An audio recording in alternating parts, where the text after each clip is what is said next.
ముఖ్యాంశాలు.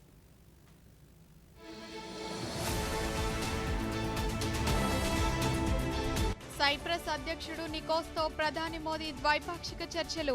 గత దశాబ్ద కాలంలో భారత్లో సైప్రస్ పెట్టుబడులు దాదాపు రెట్టింపు అయ్యాయన్న ప్రధానమంత్రి నరేంద్ర మోదీ.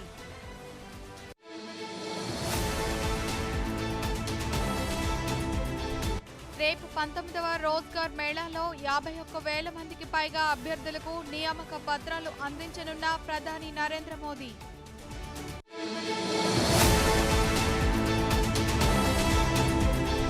ఎండల తీవ్రత దృష్ట్యా గ్రామీణ పట్టణ ప్రాంతాల్లో తాగునీటి ఇబ్బందులు లేకుండా చూడాలని ముఖ్యమంత్రి చంద్రబాబు నాయుడు ఆదేశం.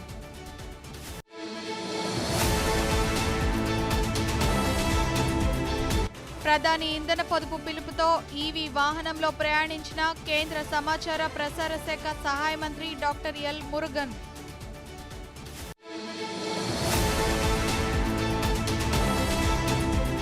రాష్ట్రంలో కొనసాగుతున్న ఎండల తీవ్రత, ప్రజలు అప్రమత్తంగా ఉండాలన్న రాష్ట్ర విపత్తు నిర్వహణ సంస్థ.